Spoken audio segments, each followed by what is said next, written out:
Comezamos agora o segundo día do Congreso, no que, como podedes ver no programa, temos nesta sesión matinal con nosa Manuel Estrada e Maricruz Romeo. Imos comezar coa conferencia de Manuel Estrada. Manuel Estrada é profesor titular na Universidade de Cantabria e é un recoñecido especialista nos temas que estamos a abordar aquí, sobre todo no que é a organización e a estruturación do territorio, todo referido a como esa nova planta liberal se vai instalando en forma de concellos, en forma de diputacións. E ademais un excelente coñecedor da normativa electoral da España do século XIX, que non é simple, non é doada, además é bastante cambiante, e algúns temos leído moito os seus traballos que nos tenen iluminado para poder entrar por aí, por esa normativa electoral moi complexa. E ademais é un destacado especialista. Eu recomendaría un libro sobre todo que ten sobre o distrito da Liébana, neso tan pouco definido, a veces tan mal comprendido, que é historia local, que eu particularmente entendo que é un dos apartados no que máis ten mellorado a historiografía contemporaneista española dos últimos anos, a partir deses traballos de historia local. Pois Manuel Estrada tamén é un especialista en historia local. Por lo tanto, temos prácticamente tres piares fundamentais que nos interesan neste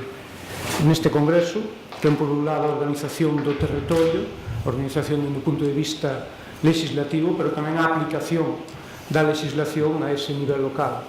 E, sin máis, doide a palabra a Manuel Estrada. Bien, buenos días. Bien, esta es la presentación de un amigo, vamos, no se crean todo lo que ha dicho. Antes de nada, pues como os he dicho ayer, desde ser bien nacidos y ser agradecidos, agradecer en primer lugar a la Fundación Juana de Vega, porque yo creo que con la que está cayendo y en estos tiempos que corren, que se presta atención a estos temas, pues indudablemente quienes nos dedicamos a ellos es una satisfacción, y por lo tanto a la Fundación Juana de Vega mi reconocimiento por la labor que me he enterado que está realizando.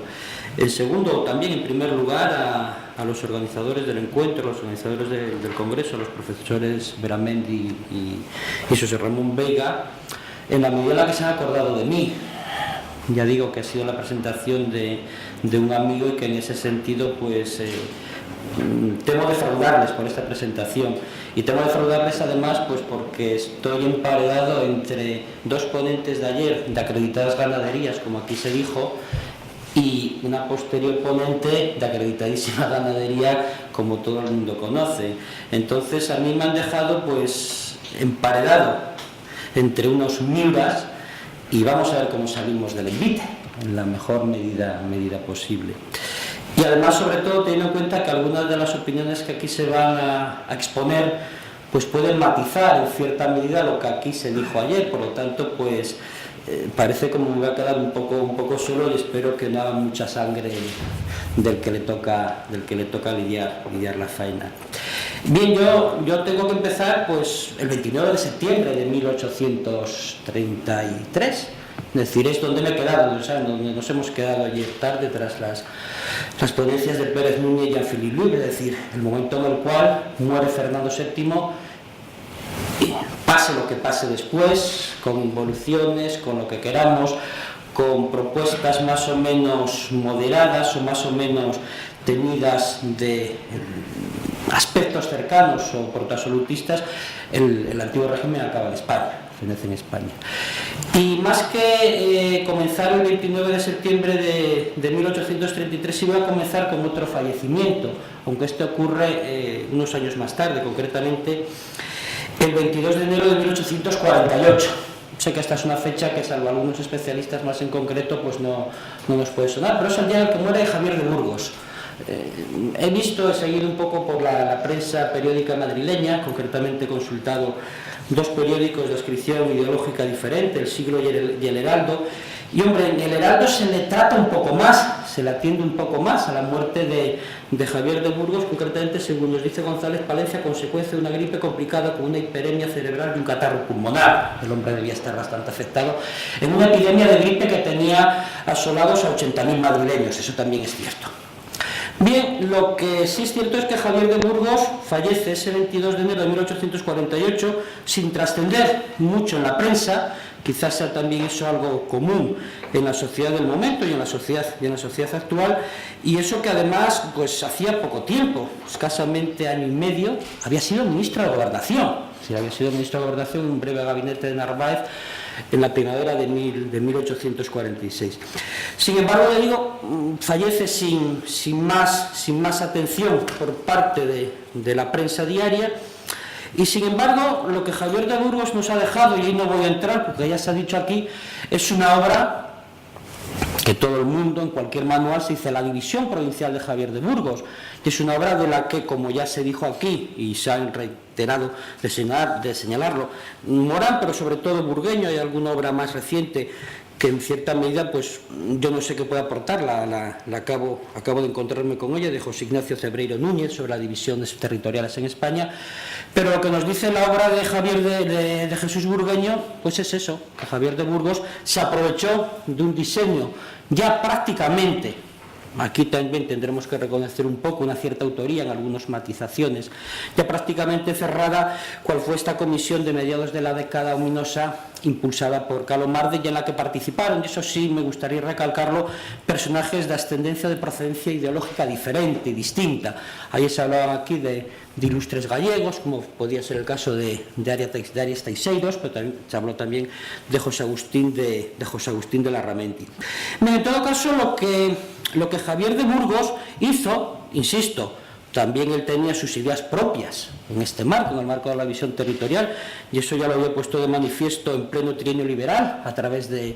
la publicación del Imparcial, donde ya hablaba claramente en el fragor de los debates de la división del trienio, ya se postulaba unas propuestas concretas. Lo que hizo Javier de Burgos fue sencillamente aplicar sus ideas reformistas. Es decir, sus ideas reformistas no finalizaban, lógicamente, con la reestructuración del mapa nacional. Esta, a fin de cuentas, no dejaba de ser el medio para avanzar en su idea de construir lo que sí podemos considerar una nueva, eficaz y omnipresente administración, y en la que, lógicamente, la administración territorial se nos antoja una pieza determinante, una pieza fundamental. Una pieza fundamental de la que ya Javier de Burgos, en esa nueva administración, había puesto de manifiesto en la exposición que presentó el año 1826. Y un planteamiento que yo entiendo entronca, por lo tanto, con ese tímido, que no deja de ser un tímido, revisionismo administrativo por el que, a mediados de esa ominosa década, a mediados de ese periodo entre el 23 y el 33, abogó. Aquí se mencionaron ayer también ese escogido grupo de personajes, y entre los que se encontraba el granadino. Y para quienes, y esto sí es importante, los argumentos de carácter técnico primaban frente a los políticos. Es decir, debía primar sobre todo el ejercicio de la acción de gobierno.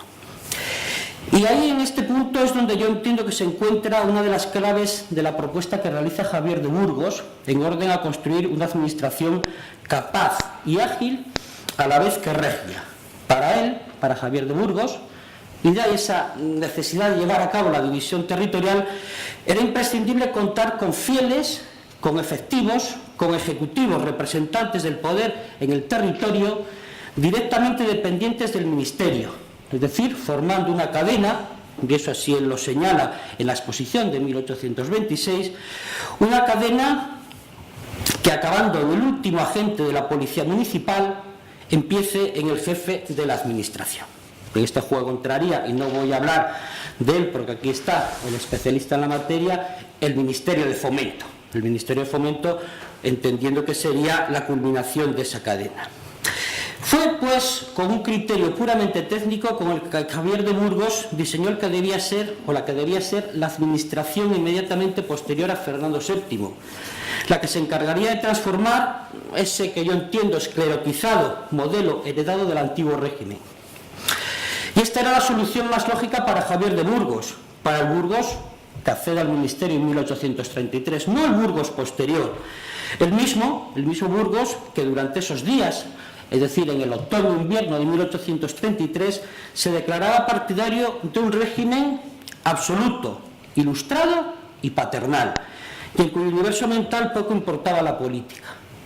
Un Javier de Burgos para quien aún la política era algo meramente instrumental y utilitarista, como así puso de manifiesto años después, pocos años después, en algunas de sus conferencias en el Liceo Artístico y Literario de Granada, donde señalaba, preguntándose, es un texto yo creo que conocido por muchos de los aquí presentes, ¿qué es la política? El arte de gobernar el Estado. ¿Qué es gobernar? Proteger los intereses públicos. ¿Qué se entiende por intereses públicos? Los permanentes de todos los súbditos y los eventuales del mayor número. ¿Cuáles son los intereses permanentes de todos? La paz, la seguridad y la libertad como medios de asegurar la prosperidad. Pues bien, imbuido con estos principios, los que señaló años después, en 1841, el sistema que pretendió poner en práctica, aplicar en esas semanas inmediatamente posteriores al fallecimiento de Fernando VII, es decir, al tiempo que desempeñó la cartera de Fomento, entiendo, y así lo entiende la doctrina en general, que era ajeno al liberalismo, en tanto se trataba de una propuesta de una idea de gobierno preconstitucional, es decir, puramente reformista y como mucho, ya digo, de carácter ilustrado. Un sistema que ya se ha señalado se fundaba en el principio de una administración activa, robusta y eficaz, en la que en su forma de desenvolverse se debía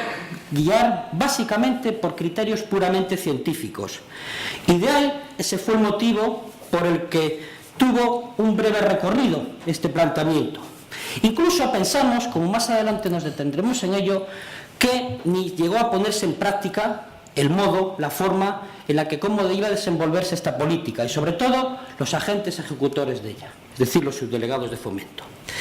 Cierto es que cuando en abril de 1834 se publica el Estatuto Real y Burgos va a ser sustituido por uno de esos subdelegados de Fomento, es decir, concretamente por Moscoso de Altamira, que no había sido de la provincia de Lugo,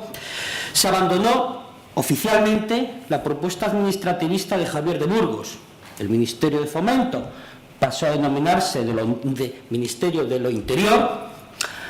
la definición que le había acuñado curiosamente en el año 1826, y desaparecieron los subdelegados de Fomento para ser sustituidos por el nuevo gobernador civil. En consecuencia, se entiende que a partir de esa primavera de 1834 desaparece el ideario ilustrado, comienza a pergeñarse, comienza a anunciarse el ideario constitucional, modestamente constitucional. De este modo, también se entiende que a partir de 1834 se producirá un significativo giro, que yo entiendo lo fue exclusivamente en el plano teórico, porque se venía arrastrando desde el mes de octubre de 1833, un significativo giro, digo, en el representante territorial, en el representante de la administración del territorio, es decir, en los subdelegados de Fomento, antiguos subdelegados de Fomento, nuevos gobernadores. En tanto, el nuevo delegado gubernativo en las provincias debía asumir a partir de este momento funciones eminentemente políticas, como representante y sobre todo defensor, más que del Estado, a lo que se entendía o para lo que se entendía estaba orientada la misión, la función del subdelegado de Fomento, más digo del Estado que, o sobre todo, de la facción partidista que en ese momento pudiese ejercer el poder. Sin embargo, y aquí viene nuestra primera duda, también puede ser conveniente repasar cuál fue la labor que en el ejercicio de su cargo desempeñaron estos subdelegados de Fomento. Es decir, descubrir hasta qué punto en el habitual cometido de su magistratura, debieron ocuparse de otros trabajos diferentes para los que inicialmente habían sido escogidos. Una actuación, en este sentido, que bien puede acercar a estos magistrados, es decir, a este subdelegado de Fomento, más de lo que pueda parecer a la figura de su sucesor, de los gobernadores de provincia, al verse también ellos empujados, es decir, los subdelegados de Fomento, a actuar por una senda de evidente calado político y, por lo tanto, un calado más político que de carácter administrativo, por causa, sobre todo,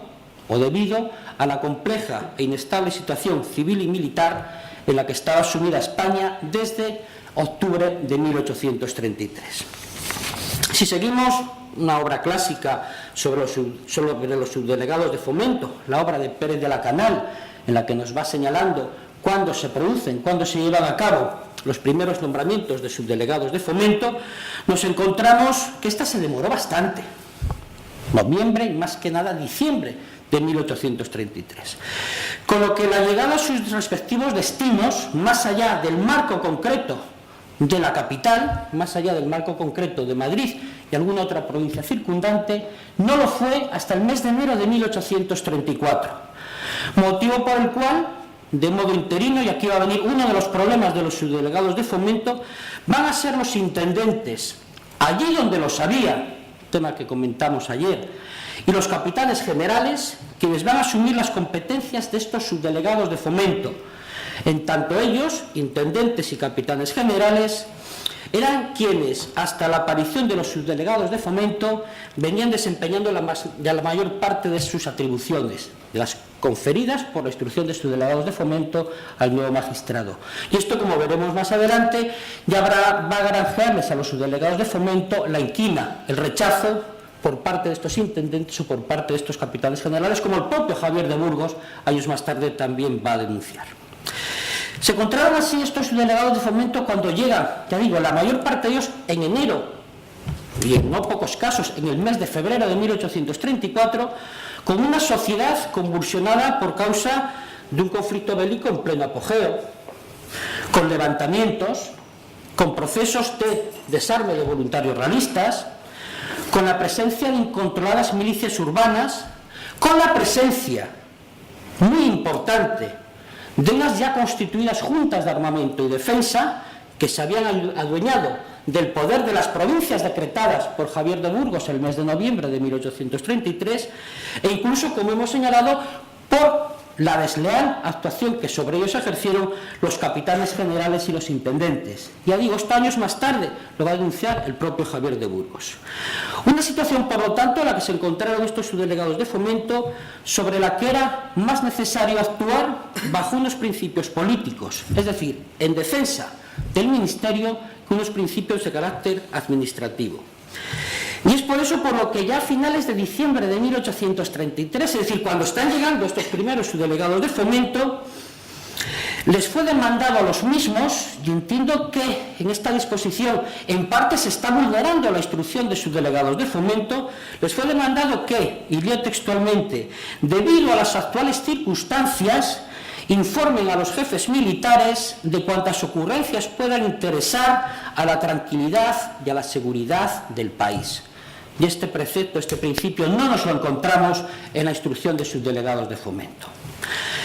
Vuelvo a mencionar otra vez a quien fue el sustituto de Javier de Burgos, a Moscoso de Altamira, quien al tomar posesión de su destino como subdelegado de Fomento, ya en el mes de febrero de 1834, dirigió a los habitantes de su provincia, a los habitantes de Lugo, la siguiente proclama: «No creáis que la clemencia inseparable del corazón de su majestad, la reina gobernadora, puede confundirse con la debilidad que favorece la impunidad de los crímenes. Desgraciados los ilusos que incurran en ello. Los jefes a quienes su majestad ha impuesto la responsabilidad de preservar a sus pueblos de los furores de la anarquía, jamás transigirán con los malévolos que directa o indirectamente intenten introducirla entre sus conciudadanos». Miren, este texto, esta proclama, si no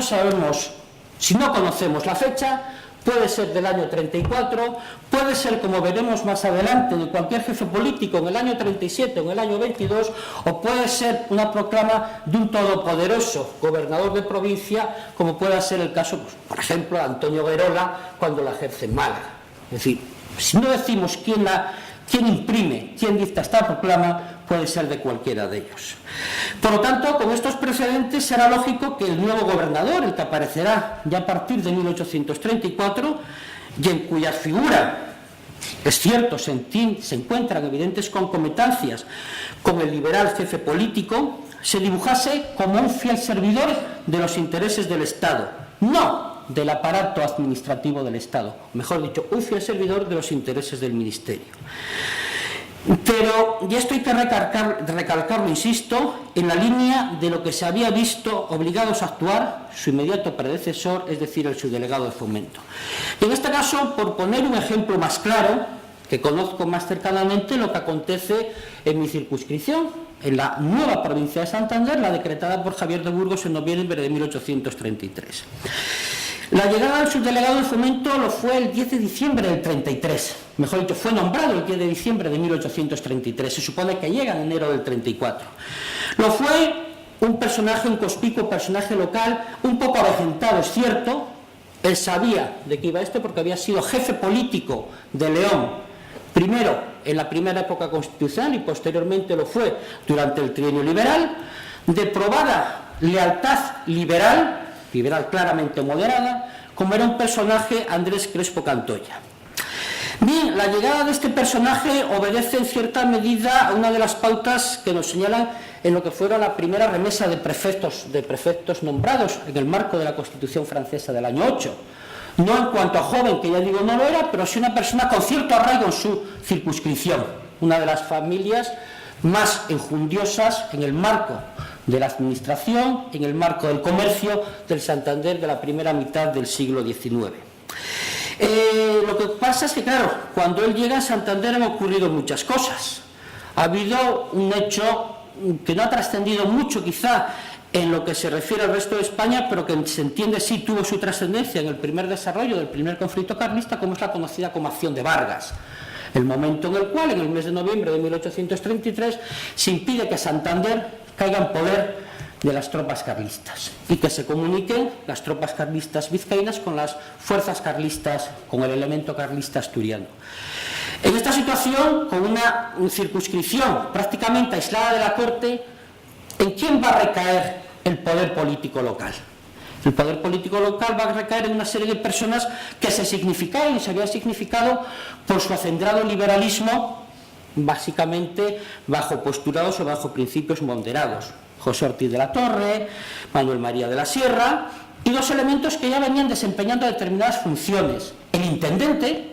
de donde debería de beber esas competencias el subdelegado de Fomento, y quien era recién nombrado por el capitán general de Castilla, el gobernador interino de la provincia, sustituto, por lo tanto, del antiguo corregidor de las Cuatro Villas, como era Vicente Quesada. Pero, sobre todo, el poder político provincial descansó en el ayuntamiento de la capital, en el ayuntamiento de Santander, que fue la encargada de formar esa organización cívico-militar que se enfrentó al elemento carlista en esta mencionada Acción de Vargas. Y dentro del ayuntamiento de Santander se va a imponer, en el mes de noviembre de 1833, la creación, se va a impulsar y se va a imponer la creación de una Junta de Armamento y Defensa. Una Junta de Armamento y Defensa que será en la que se sostenga la base del poder provincial. Y hago aquí un inciso, curiosamente, de esta Junta de Armamento y Defensa de Santander, formada en noviembre de 1833, en ella se incluyeron incluso personas que habían pasado ya en ese momento sus jurisdicciones a formar parte de jurisdicciones vecinas. Santander fue una de las pocas circunscripciones que se modificó su mapa entre el trienio y el año 33, y concretamente algunos, ya digo, que pertenecían a jurisdicciones de la vecina Asturias, se integraron sin embargo a la Junta de Santander, lo cual también nos da a entender que esa división de Javier de Burgos fue tan genérica, tan poco específica, tan poco clara, que hasta verdaderamente cuando los vecinos se dieron cuenta a qué circunscripción pertenecía, no lo fue hasta abril de 1834, cuando se decretó la división en partidos judiciales. Por lo tanto, con esta situación, el panorama que se va a encontrar ya en el mes de enero de 1834, este nuevo subdelegado de Fomento, es decir, Andrés Crespo Cantoya, al tomar posesión de su destino, va a ser indudablemente en la ya existencia de un poder provincial constituido. Un poder provincial en la que él fácilmente sí puede insertarse, en tanto pertenecía a algunos de los miembros estaban vinculados incluso familiarmente al mismo, pero debió actuar sobre todo bajo pautas, bajo principios de carácter político. Es cierto que en el caso de Santander, Andrés Crespo Cantoya, ya avejentado, duró poco tiempo y enseguida se le buscó una vacante en el ministerio y marchó para Madrid. Pero también es cierto que su heredero, ya nombrado como gobernador, Manuel de la Pezuela, es decir, el segundo marqués de Viluma, va a actuar en la línea de lo que es un gobernador, pero bebiendo directamente de cómo había debido de actuar o cómo debió de actuar su predecesor en el caso de Andrés Crespo Cantoya cuando llegó o cuando tomó posesión de su destino como su delegado de Fomento. Pues bien, llegados a este punto, es decir, establecido el momento en el cual podemos decir que se ha superado ese primer momento, esos primeros impulsos, y el subdelegado de Fomento ya definitivamente va a ser sustituido en la primavera de 1834, va a ser sustituido por los nuevos gobernadores, entiendo que es el momento ahora ya de volver un poco la vista atrás. Es un poco de volver la vista atrás, es decir, a fin de cuentas, esta exposición sobre Javier de Burgos lo que nos va a servir es como una especie de nexo entre lo que ha ocurrido, sobre todo en el trienio, y lo que va a ocurrir a partir de ese momento, a partir de 1834. Y en este sentido nos entendemos que en el marco de la administración territorial, los liberales, insisto, aunque no fuese liberal, Javier de Burgos sí va a tomar determinadas propuestas liberales, las propuestas liberales debían girar en torno a 5 ejes principales en el marco de la administración territorial. Por un lado, una racional división del territorio nacional, que, como hemos visto, Javier de Burgos de modo imperfecto culminó. La existencia de un poderoso representante en cada una de las parcelas en las que iba a ser dividida la nación. La existencia de un órgano del que se ha hablado un poco ayer aquí, de un órgano en principio con simples competencias económico-administrativas, encargado de colaborar con el delegado del Estado en el territorio, es decir, las diputaciones provinciales. En cuarto lugar, una organización municipal de carácter uniforme. Y por último, y esto a mí me parece que es determinante, aunque circunscrito siempre al estricto marco judicial, la existencia, la presencia de unos partidos judiciales que entiendo fueron determinantes en el discurrir político de la España rural de gran parte del siglo XIX. 5 trabajos, ya hemos dicho, que en algún caso el reformista Burgos también acometió, pero que los más o ignoró, o no tuvo tiempo, o no pudo,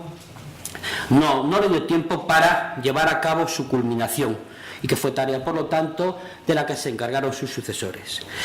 Resolvió, y esto ya se ha dicho, de forma provisional, aunque perdurando en el tiempo, aunque en modo alguno bajo unos parámetros puramente liberales, la cuestión de la división territorial, desde las 38 prefecturas, las 44 gobernaciones de Cádiz, las 52 provincias, de lo que va a dar, recordando un poco la reforma de la administración, lo es en el campo municipal.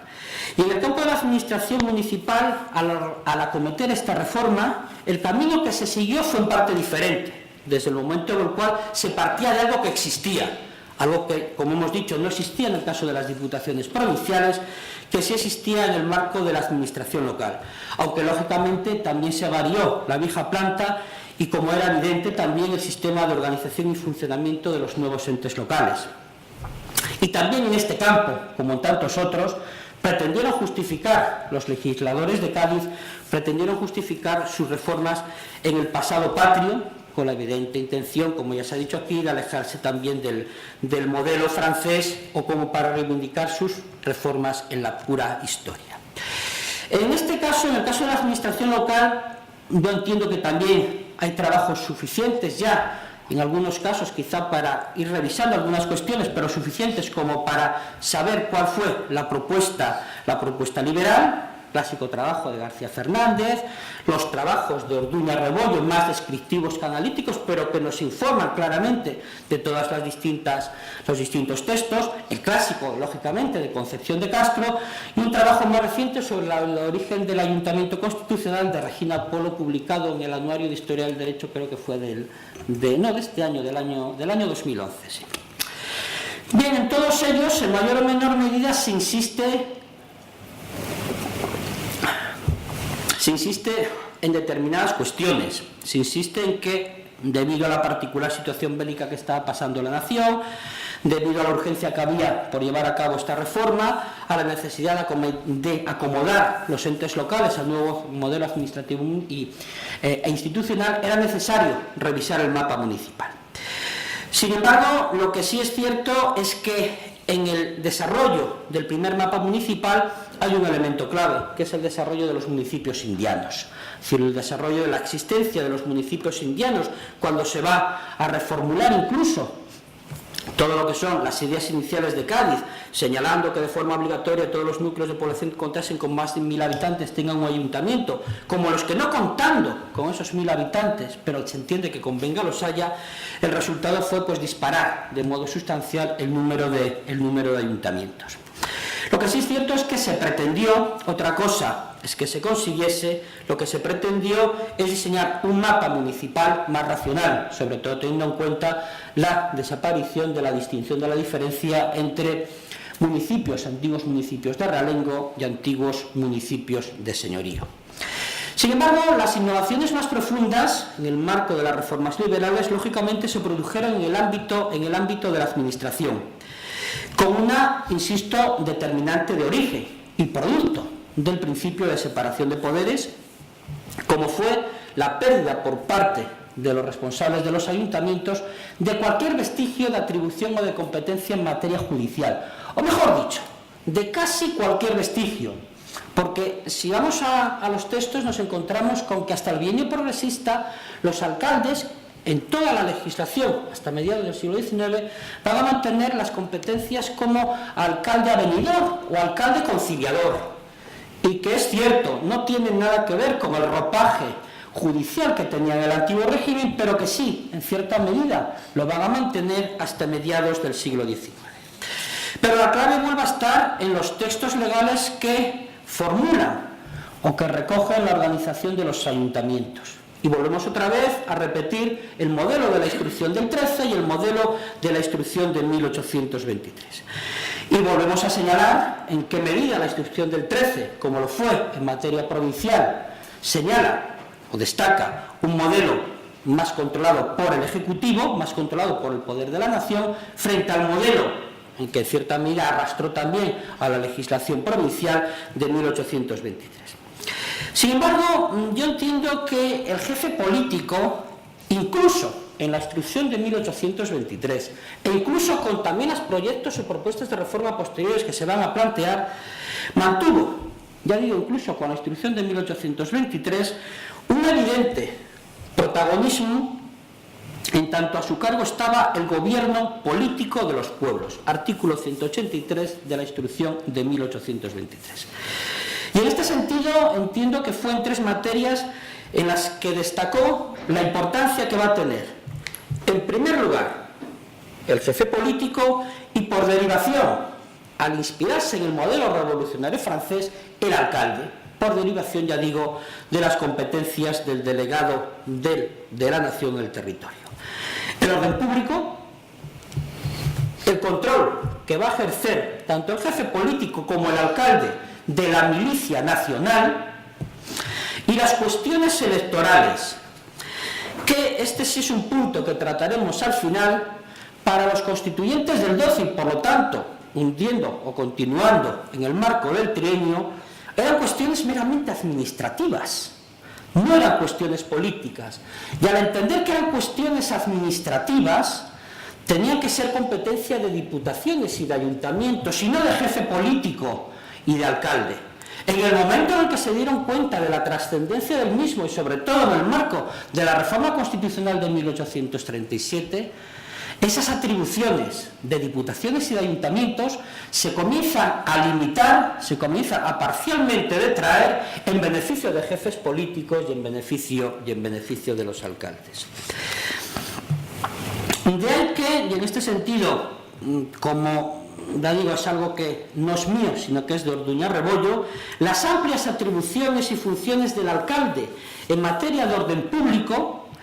lo van a transformar en un delegado de gobierno en el municipio,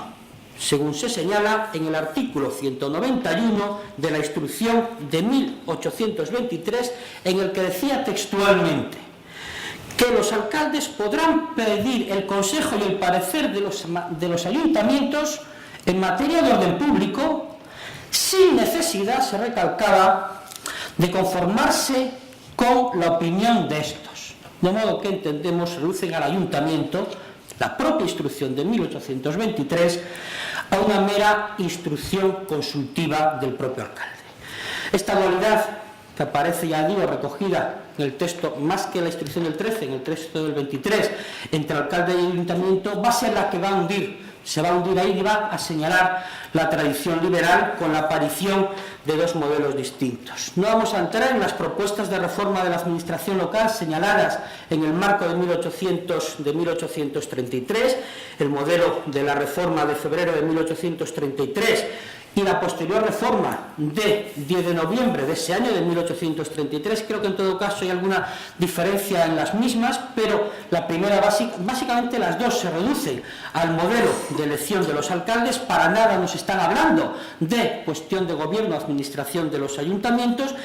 y sí tendríamos que dedicarnos un poco más, pero ya digo, se nos va el tiempo, a la de julio de 1835, es decir, la que al poco tiempo de constituirse el Ministerio Conde de Toreno se va a impulsar ya claramente con un modesto liberalismo, pero que además entiendo que hunde sus raíces en el gabinete Martínez de la Rosa, y ya luego a partir de 1836 todas las reformas en el marco de la restauración del modelo constitucional de Cádiz.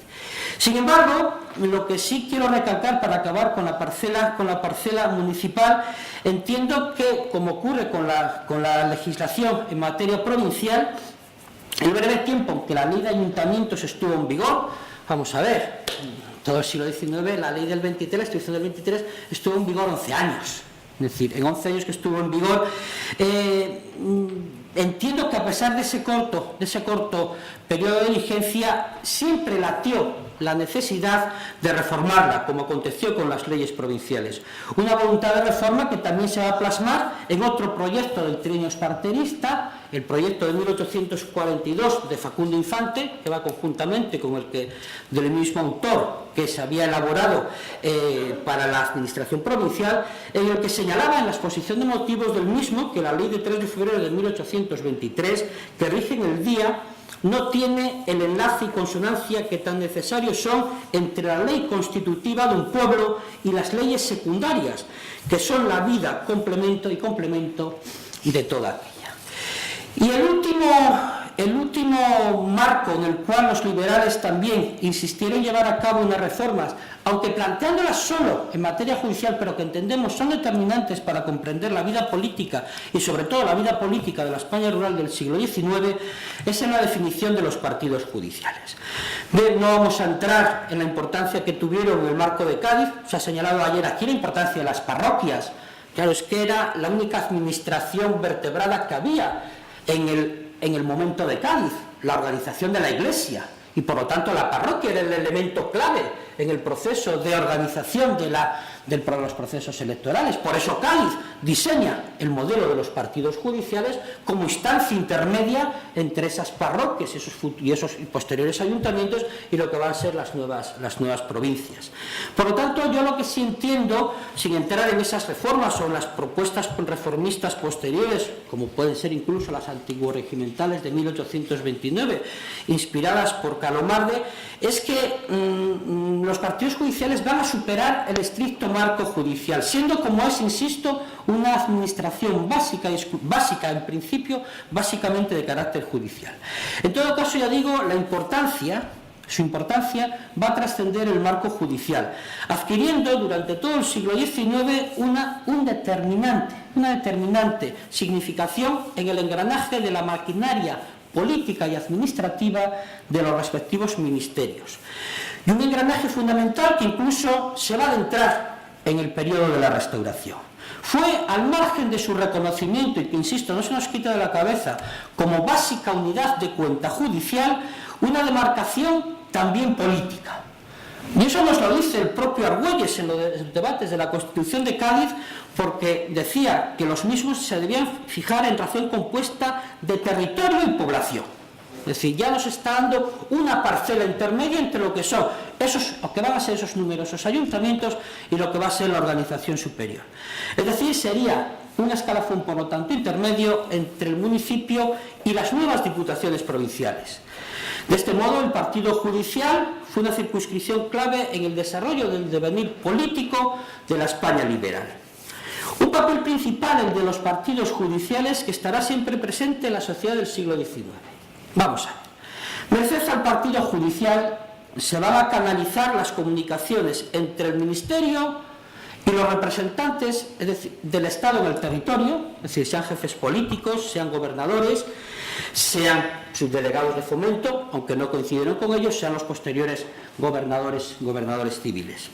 De estas demarcaciones, es decir, de los partidos judiciales, en los partidos judiciales ejercerán su autoridad representantes del gobierno determinantes en el diario discurrir de la vida de los pueblos. Representantes que podían ir desde la institución notarial cuando se cree hasta los guardas e inspectores de montes, claves en el desarrollo de la vida política de los pueblos de la España rural en el siglo XIX, o los inspectores y delegados de caminos. La cabecera del partido judicial era la sede de la estafeta de correos, era donde llegaban los verederos, y a través de los verederos era donde inmediatamente se difundían todas las disposiciones gubernativas, todas las disposiciones políticas. Pero además era el centro neurálgico de la vida política de ese territorio, la vida política y la vida administrativa. La cabecera, en la España rural, en la cabecera del partido judicial, residía la milicia nacional de ese partido judicial, y ahí va a residir, a partir de la reforma moderada, el elemento clave de la Guardia Civil, aunque luego se distribuya también por otras zonas de los partidos judiciales. Y sobre todo, o además, a través de los partidos judiciales se van a cooptar los principales representantes políticos provinciales, es decir,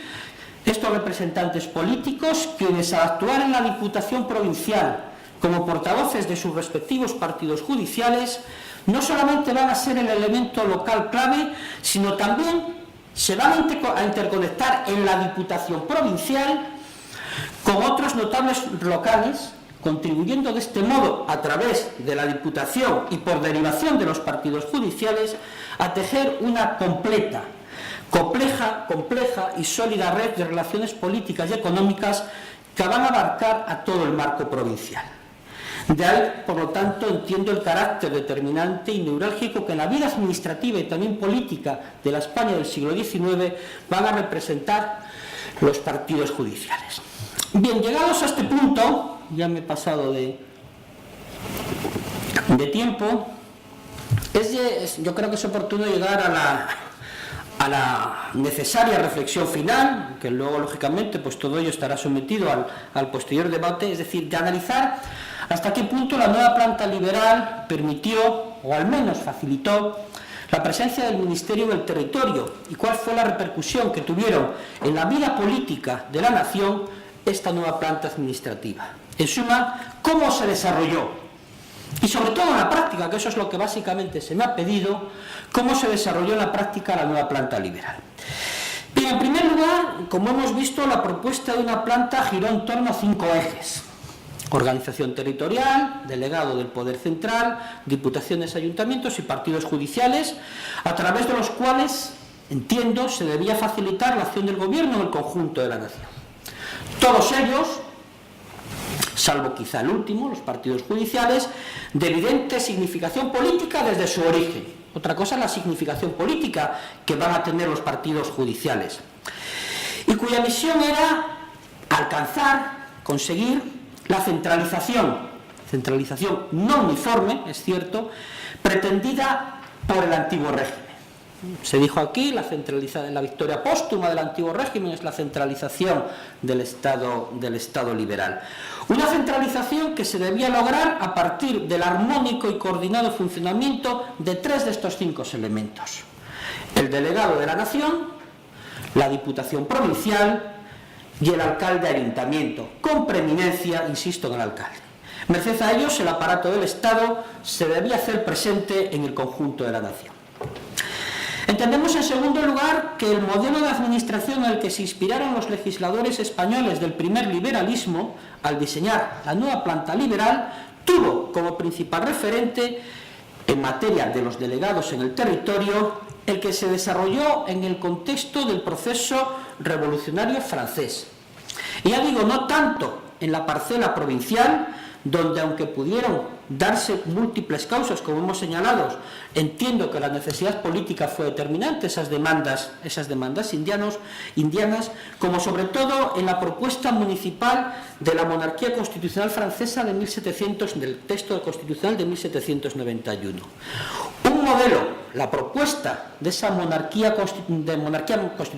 parlamentaria francesa del texto constitucional de 1791, en el que las comunas, como organizaciones locales, adquirieron un determinado protagonismo. Y también aquí se ha señalado, de ahí que como medio para frenar esa evidente anarquía que surgió en ese primer movimiento revolucionario francés, en el que las comunas no tenían una cabeza visible delegada de París, delegada en este caso de la nación o del monarca, para frenar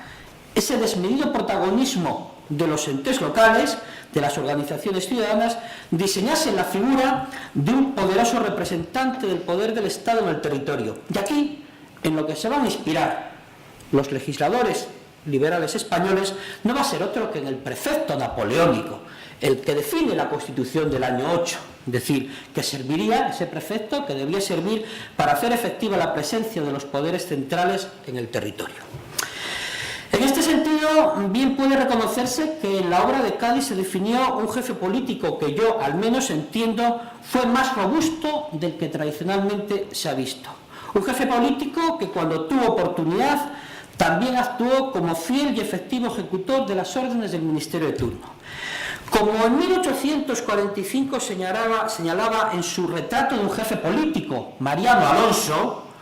oprime al pueblo el jefe político que, abusando de los recursos de su autoridad, señala candidaturas y entre la promesa y la amenaza, directo o indirectamente, sofoca la voluntad espontánea de sus administrados.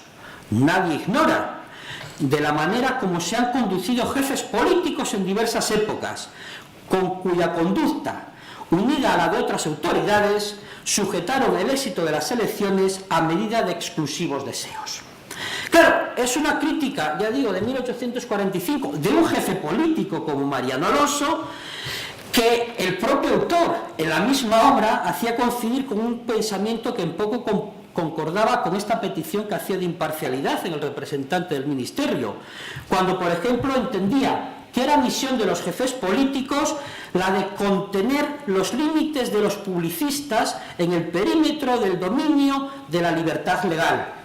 o cuando demandaba que los jefes políticos, los ayuntamientos y las diputaciones provinciales, los magistrados, los jueces, las autoridades eclesiásticas, el jefe de las armas, el intendente y demás autoridades, todos deben ser amigos entre sí, porque amigos deben ser los que militan bajo una misma bandera. Esto algo nos huele, y nos huele al uniformismo moderado, a partir, sobre todo ya culminado en diciembre de 1849. Indicios en todo caso evidentes de que sus pactos de actuación no siempre debieron estar guiados por el escrupuloso respeto de la legalidad, que no fueron meros servidores del Estado, sino, entiendo, celosos guardianes y ejecutores de la política municipal. De esta circunstancia, tercer aspecto, deriva la importancia que yo entiendo tuvieron en el marco local los máximos representantes, el del Estado, asumido por los jefes políticos, como en el ámbito municipal, el de un alcalde, que va a estar definido con perfiles propios a partir de 1823, que dependería directamente del jefe político encargado del control de la vida política de los ayuntamientos, milicia nacional, orden público y control del territorio. En consecuencia, un magistrado, el alcalde, que debía actuar a las órdenes de la facción o grupo político que ocupase el poder. Lo era el alcalde como lo era el jefe político. Y en esta línea estuvo también el subdelegado de Fomento, como hemos visto. De lo señalado deriva una cuestión que entiendo quizá por lo tanto deberíamos replantearnos. La opinión, no digo que unánime, pero sí mayoritaria de la doctrina es asumir que el liberalismo progresista, más bien el del trienio, formuló un modelo de administración territorial, jefes políticos, diputaciones, ayuntamientos, en los que se le concedió un notorio protagonismo a los territorios, es decir, a la ciudadanía. Quizá, insisto, que como hemos señalado, ello sea por causa de confrontar la propuesta del 23 con el efectivo poder, que ese sí fue efectivo, se le atribuyó al nuevo gobernador de provincia por parte de los moderados a mediados, toda la obra moderada y culminado, ya digo, en diciembre de 1849. Sin embargo, entendemos que quizá a esta opinión hay algunos aspectos que a mi modo de ver sería conveniente revisarla, y lo es por dos motivos. En primer lugar, porque aún asumiendo esta circunstancia, el protagonismo de la ciudadanía, que a mí completo me cuesta asumir, también los liberales progresistas, se me podrá decir que desteñidos los ayacuchos esparteristas, lo que queramos, pero liberales progresistas, llegaron a reformular en un sentido centralista el texto de 1823, y lo hicieron tanto con el fin de acomodar los nuevos textos al espíritu de la Constitución de 1837, como para definir de forma más detallada y concreta las atribuciones administrativas asignadas a diputaciones y ayuntamiento y las políticas, parcela exclusiva de jefes políticos y alcalde. Todo ello, insisto, aun asumiendo que los textos municipales y provinciales del primer liberalismo también reconocían amplias facultades, como hemos señalado, al delegado del ministerio. Y en este sentido, la duda ya es mayor. ¿En verdad existió una propuesta progresista en el marco de la administración municipal, en el marco de la administración territorial? En segundo lugar, porque debido al determinante cambio que una vez superado este texto, el texto constitucional de 1812, supuso considerar las cuestiones electorales como materia política en vez de administrativa. Miren, hasta entonces, para los liberales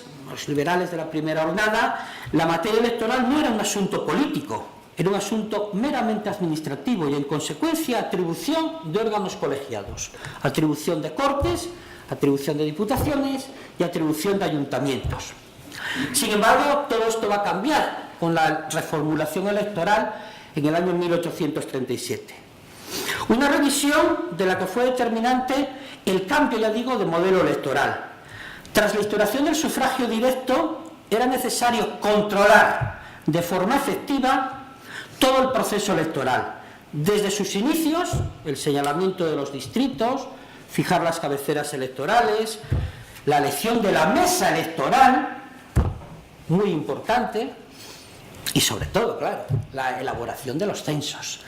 Miren, ayer se ha explicado aquí cómo era el sistema electoral gaditano. Era muy sencillo. Las parroquias, asambleas de parroquia, junta parroquial, partido y provincia, te da un de por medio, sobre todo, clave, el voto no es secreto, que no se ha dicho. Como a partir del 34 el voto es secreto. Y hay que controlar ese voto secreto. En el 37 se mediatizan. Y aquí se han hablado aquí de principios de expresiones democráticas y no las veo en Cádiz por ningún sitio.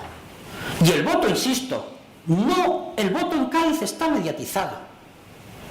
Yo he visto actas. Y si un señor no ha votado a esa, porque eran actas prácticamente unánimes, quedaba marginado de la comunidad. A partir del 34 el voto es secreto. Y todo lo cambia. Más hay que elaborar los censos, por supuesto. Lo que pasa es que, claro, en este punto, y con esto ya definitivamente acabo, es donde me embarga una mayor duda. La importancia que va a tener en todo el proceso el elemento local. Es decir, le estamos quitando protagonismo al elemento local y voy a acabar otra vez reconociéndoselo. Es decir, la pretendida presencia del Ministerio va a chocar con la realidad social y política de la España del siglo XIX.